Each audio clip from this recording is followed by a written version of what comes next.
April 2023 video horoscope with me, Lada from AstroladaOfficial. Guys, April eclipse season starts. Wow, we're gonna have the first eclipse in Aries, the first with North Node since 18 years ago. So big shifts are about to happen, and we're gonna have the luckiest day of the year. Jupiter will join the sun. For every one of us, some powerful new creative inspirational opportunity will appear that will make us feel more alive. We'll talk through all of that. And Mercury goes retrograde, but who cares? But the eclipses and Jupiter and the sun.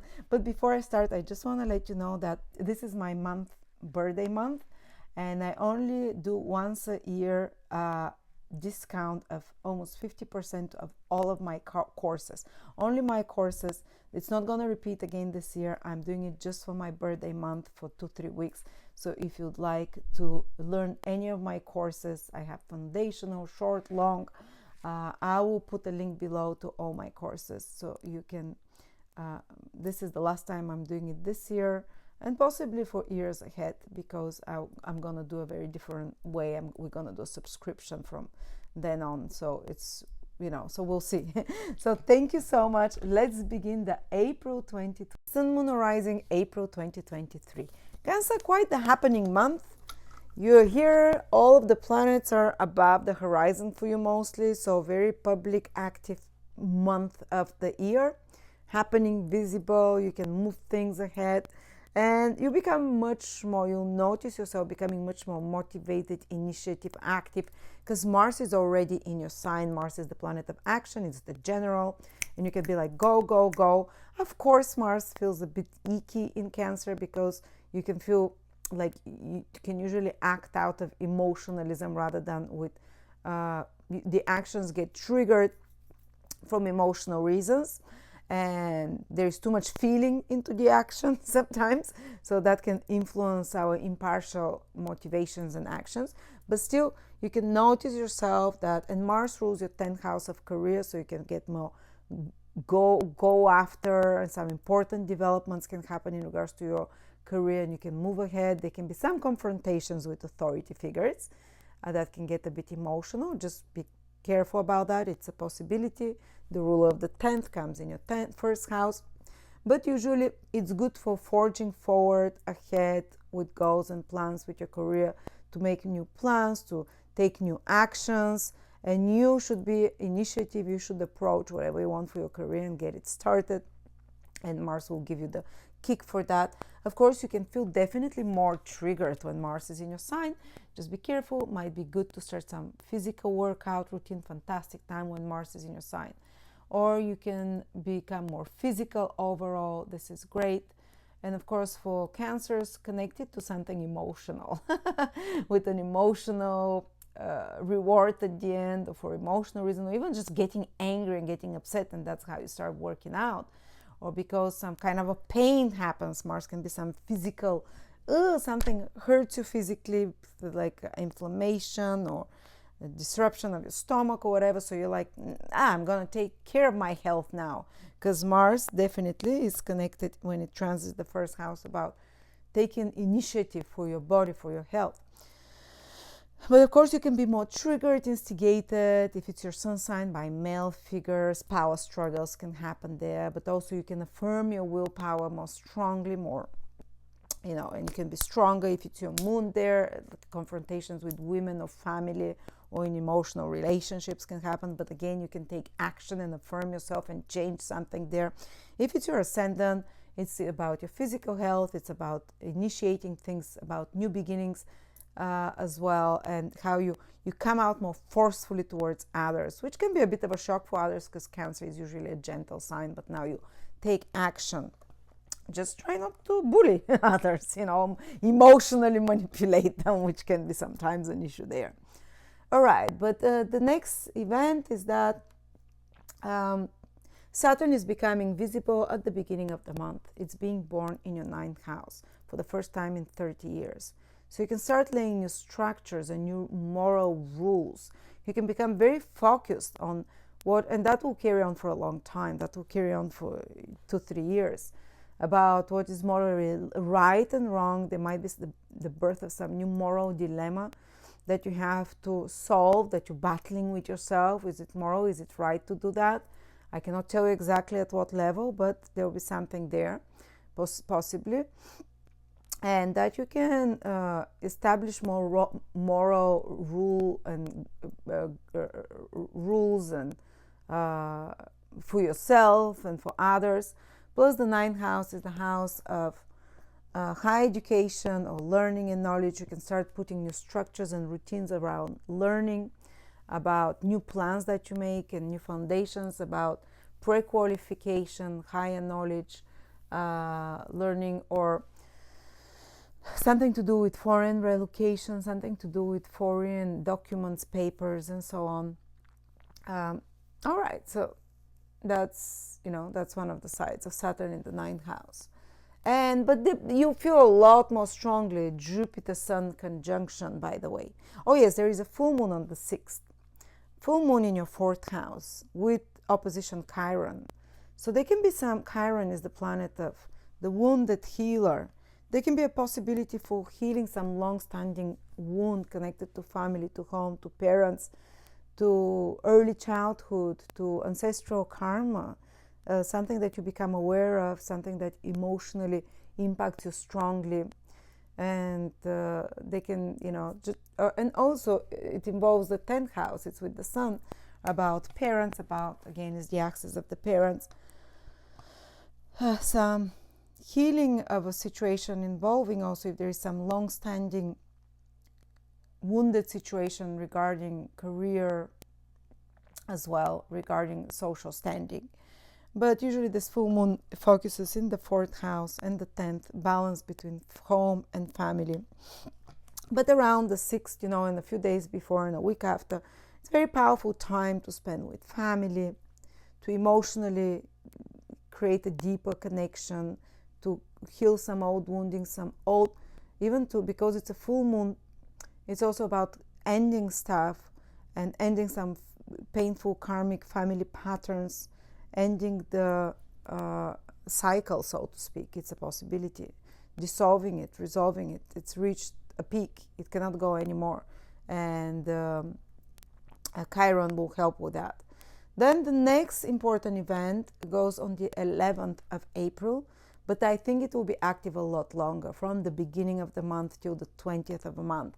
It is the Sun conjunction Jupiter. The exact conjunction is on the 11th, but they're very close to each other from the beginning of the month till, let's say the 12th, 13th of April.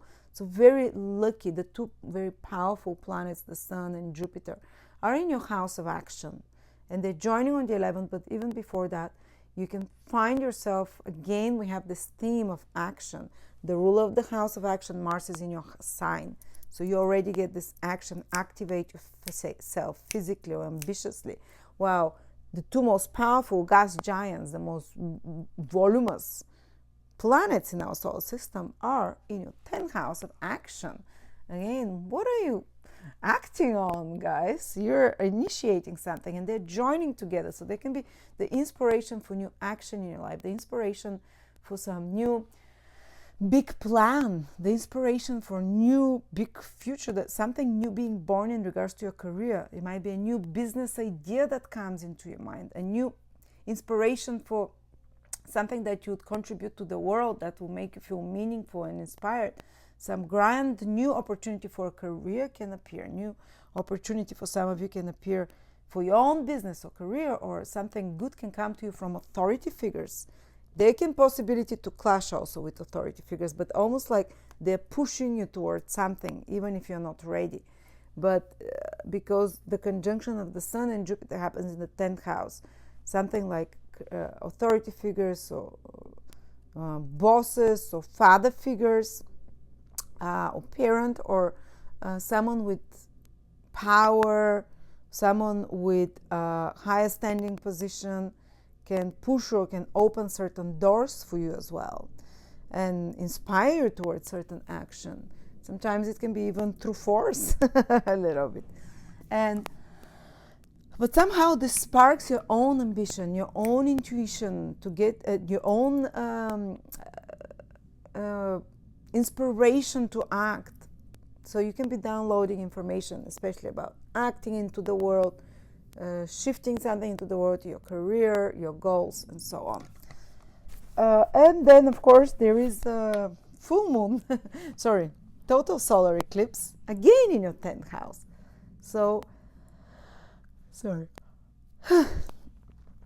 Total solar eclipse in your 10th house, incredible. Another activation there. So I'm telling you, the whole month there is this activation of this 10th house. In the 20th of April is probably the most powerful one. Especially later born Cancers will really feel it from 25 to 30 degrees because it will square them. If you're Cancer rising, the ancient said that if there is an eclipse in your 10th house, you become like a king. So it's not like that, but for example, when I had a solar eclipse with the south node, with the north node, like you will have in my 10th house from the ascendant. I don't remember from the sun if this ever happened, but from the ascendant it definitely happened. I suddenly didn't become a king, but I became a boss. Suddenly I was working alone, and within 2-3 months of this eclipse, actually it was on the same month of the eclipse, after the eclipse I launched, where I started working suddenly with 10 new people, and you suddenly can jump to much higher social responsibility or public responsibility, career responsibility. It can indicate an eclipse that in the next 6 to 12 months, this 10th house for you, there will be big changes. First of all, you get the inspiration of the Sun-Jupiter cycle starting there, that you can do something big, something better. But also the eclipse, whether you want it or no, indicates fated events are coming, they will shift. And usually a person can change your career, a person can have a big change in maybe something happens with their parents, or something happens with their boss, or with their father figure as well, that makes a big shift. And usually because it's with the north node, you gain something, some more public standing, public reputation, but your social status will change somehow, especially for the Cancer rising, very importantly, over the next 6 to 12 months that this eclipse is showing. And next is that Mercury is turning retrograde on the 21st. You're going to feel it even kind of a week before that, the shadow period. A week before the 21st, some important developments can happen in your social life. Mercury turns retrograde in your 11th house of friendships, social connections. So one way it can play out, sorry, I swallowed something, dust, is that you might start rethinking your social media presence, or who your friends are, and there might be some kind of maybe like not feeling like thinking, oh, maybe this person, I don't want to waste time on these people, or maybe just taking off people from your Facebook or Instagram or who you follow. That can be the simplest thing. Another thing is that you have to re-examine a friendship or social connection with someone, or you're put in a situation where you have to put extra efforts in such matters. Another way is that you can get in touch with people, friends from the past that you haven't seen. Someone can call you, you can call someone, colleagues, teammates, schoolmates, whatever, someone from your environment that you haven't seen for a while, and you can reconnect with them. Another thing that can happen is the 11th house is your gains and earnings and income. You might be asked to rethink about such matters, to replan, to reorganize. If you have your own business, this is the gains of your business and how you reach clients and your marketing strategy. So there, Mercury, you can make you rethink about certain marketing strategy, or how you reach for people. You can try and reconnect with clients you haven't been in connection, or you might actually have some crisis where you say, well, I don't want this kind of following, or this, I want different kind of clients, or you kind of rethink your strategy. Another way it can play out is that you can go back to some and to put extra mental work on something connected to stock markets. 11th house rules stock markets, the economy. Another way it can be is that you can go back and rethink some project connected to long-term goal project that you have to edit, fix, redo, put extra efforts into. But it's not a big deal. Mercury is making quite a few good aspects from there, so I don't think any crisis serious will be happening of any sort. Well, hopefully. And that's about it, Cancers. Quite a happening month. Very, as I told you, the biggest, probably most important events, it's happening here for you in this 10th house. That I think that this will be this new inspiration coming to you. There is an eclipse there and Sun-Jupiter conjunction. So go ahead. It's time for you to act. Thank you.